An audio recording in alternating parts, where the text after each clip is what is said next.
polling is suggesting a bloodbath might occur if Nikki Haley winds up the GOP nominee against President Biden. The Wall Street Journal has the former South Carolina governor up by 17 points in a new poll released last week. Now, Haley tops Biden 51% to 34% compared with former President Trump. Trump's 4-point lead over the current incumbent is where he stands. Florida Governor Ron DeSantis is currently tied with Biden, each having 45% of the vote. And DeSantis has led Biden by 3 points in a Journal survey in April. Additional polling nuggets show that Trump's leagues ahead of Biden on a number of key issues, including the economy, inflation, crime, the war in Israel, and the border. Biden actually beats Trump only on abortion and on tone.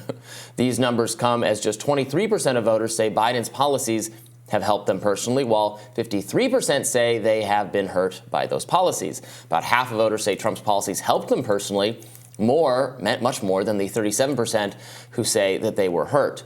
This polling comes as Trump's legal woes continue to harangue him. The former president announced on Sunday that he would no longer be testifying in his New York civil fraud case, posting to Truth Social that he had already testified to everything and had nothing more to say other than that this is a complete and total election interference Biden campaign witch hunt that will do nothing but keep business out of New York. MAGA! Trump had a very busy weekend on his social media platform, upping a post by Ali Mark Davis implying that former President Obama could be indicted for murder. So Democratic judges in D.C. suddenly pretend President Trump doesn't enjoy presidential immunity like all of his predecessors for 250 years. Does that mean the Trump 47 Justice Department can indict President Obama for his extrajudicial murder of a 16-year-old American citizen?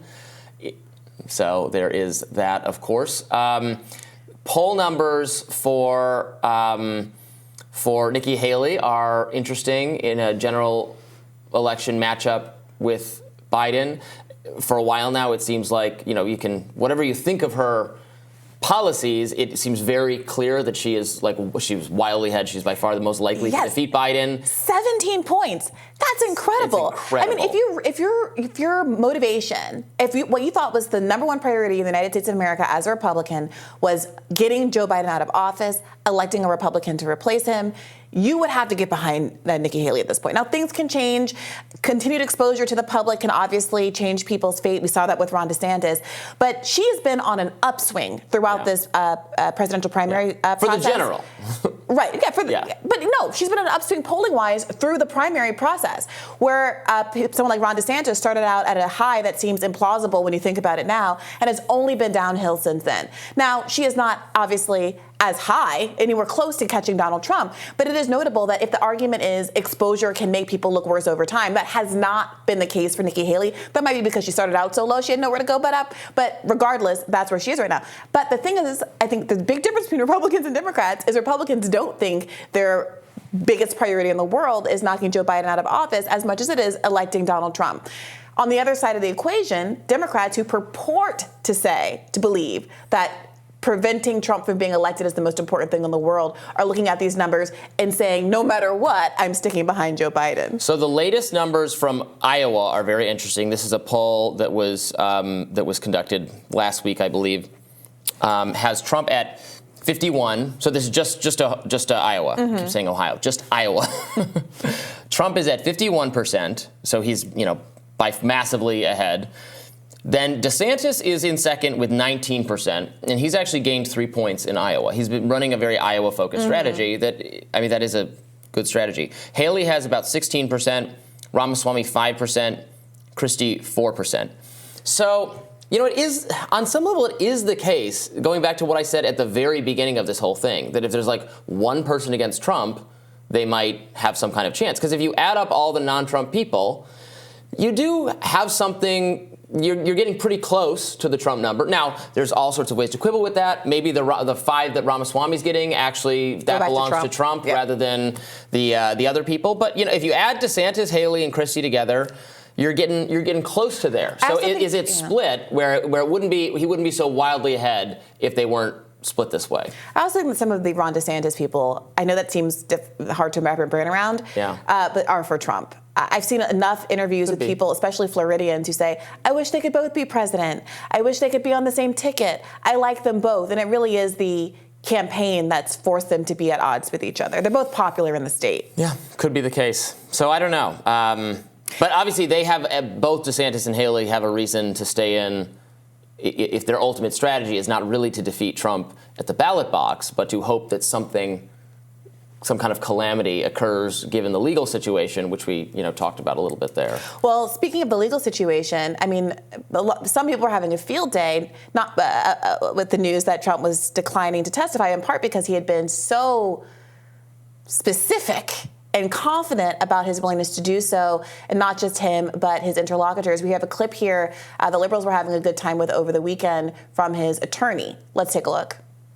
He is so firmly against what is happening in this court and so firmly for the old America that we know, not this America, that he will take that stand on Monday. He will open himself up to whatever they want because he's not afraid. People that are afraid cower. President Trump doesn't cower. We'll be back on Monday. If people who are afraid cower, what is the implication of him not choosing to show up today? I mean, maybe, I don't know, maybe he talked to a competent lawyer and they said, you have nothing to gain by testifying. I don't like, don't do it. I don't know. Lawyer. I mean, what do you mean? This is who he has available to him at this point after having fired so many people who gave him advice that he has chosen to ignore. I mean, that's the irony. I mean, a court is not a. I mean, she was wrong to phrase this as the public performance. If he wants to avoid legal trouble, he should just follow whatever the advice is from the attorneys. Like if they say don't testify, then don't testify. That's his lawyer. Yeah. Well, right. What I'm saying, the public performance doesn't matter. That's just for the. It's not crazy that he wouldn't testify. So what are you saying? It's not Donald Trump's fault for hiring this lawyer. It's not Donald Trump's fault for perhaps advising and instructing this lawyer and agreeing to this legal policy. Nothing about this is Donald Trump's fault. You think this lawyer just went off on a lamb? All right, this is the first two-faced lawyer I've ever encountered. Like, what does it matter? I'm sorry, what's the argument? So Donald Trump is bad because he keeps hiring bad lawyers. I mean, you cannot make it the case that nothing is Donald Trump's responsibility ever. Everyone's just out to get him. That sounds like something that Trump would say. He hired that lawyer, and probably because she made bombastic statements like that, a bunch of chest beating, oh my gosh, I'm going to be there, I'm Trump, I'm going to do what I want.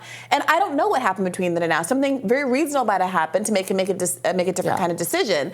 But it might have been a good idea to testify then, and now it's not. You cannot say that this lawyer in her statement isn't perfectly in line with the kind of statements Donald Trump himself makes and the kind of counsel that he hires. He's someone who put himself in a situation where he ignored all of his legal counsel when he was in the White House. And that's part of why he's in this situation with the 1-6 case to begin with.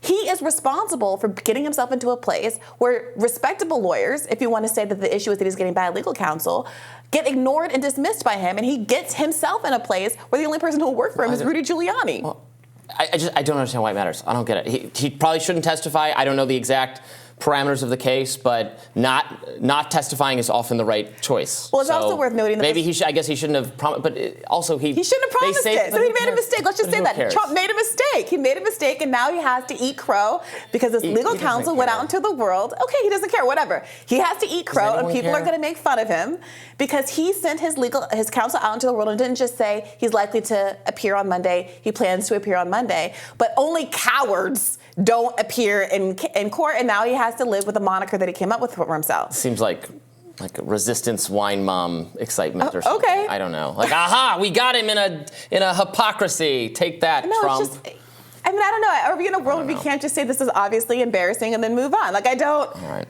Like, I'm sorry. If Joe Biden did this, are you kidding me? If Kamala, we do entire news clips about how Kamala Harris mixed up her words in a segment in a speech, but Donald Trump sending his own attorney out to say that you're insert 13 negative characteristics if you don't show up, and then he doesn't show up. It's laughable. It's funny, and pretending like we have to show deference to Donald Trump to not irritate somebody out in the world who loves him so much. It's ridiculous. Come on, he made a mistake. He made a mistake. Now, the more substantive aspect of this, I think, is that his people are making this argument that he has presidential immunity. The court has obviously shut this down, and I think it's notable. Reason actually did a good write-up on this, pointing out that the object of a president's official act immunity is to assure he can fearlessly and impartially discharge the duties of office. You're immune from civil damages predicated on official acts, and that's just not what's at issue here. And certainly it's not what's at issue in the criminal cases.